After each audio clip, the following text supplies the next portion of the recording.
The wildlife, our old growth forests, and our rivers all need our help. I think we have a responsibility to care for the places around us, but also the joy of being part of it. Being a part of Oregon Wild is a way to connect with other people and who want to raise their voices for nature.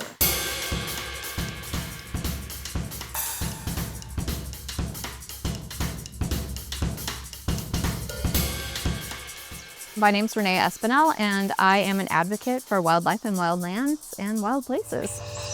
The fly, the ant, the bee, the wolf, the bear, the tree, the moss. Everything has a right to exist for the sake of existence. The first trip that I took to Yellowstone with my husband, that was my first experience seeing a wolf in the wild. They're absolutely fascinating.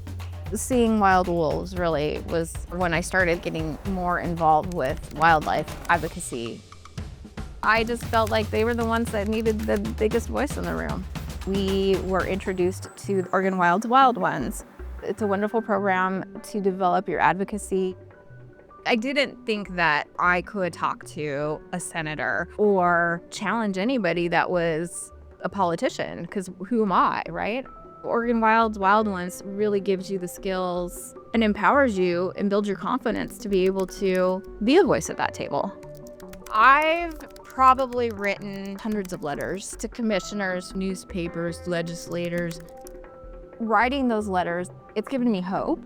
It's inspirational to see wild animals and to touch a tree and to be in clean water and know that you may have had some tiny little universal impact on that. I'm Wendy Wagner. I am an editor and author.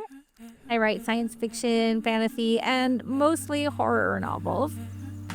The majority of my work is really grounded in nature. I grew up in logging country. You're about 25 miles from the nearest town. Nature was it was my whole world back then. When I was about 9 or 10, our landlord clear-cut the hill behind our house. After the logging was done, the silence that remained was just heartbreaking. I've lived in Portland for about 25 years now, so I've seen a lot of work by Oregon Wild and thought they're just so focused on preserving what is great about Oregon. So I signed up to be a monthly donor, and I have been a donor ever since. Like, oh, yay, someone feels the way I do, and they're doing something about it. Many of us live with this constant hollowing out of the world around us, and it's very wrenching. Horror is like a vaccine against fear. One of the most important things that I want to do with my writing is reflect upon the incredible connection that people have with landscape and how important place is to us.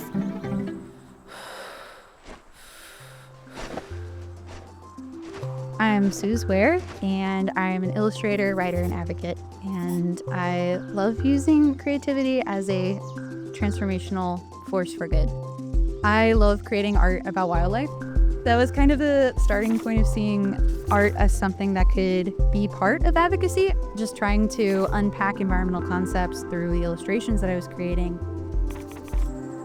When I moved to Portland, I learned about Oregon Wild, of course, just the legacy of advocacy across rivers and forests and all these different species that they'd helped over the years. So we started kind of working on some freelance projects, and we built this educational website talking about concepts related to beavers, the role they play in climate work. They're so impactful.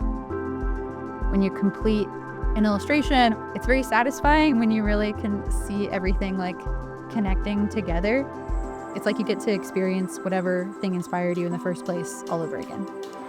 Something that Oregon Wild does a really good job of is seeing people's strengths and interests and working with whatever that is. And it's so rewarding to be a part of a community and not to feel alone. We are going to talk today about finding joy and resistance. It's really healing, I think. That's what advocacy is for. It does make a difference. It is worthwhile.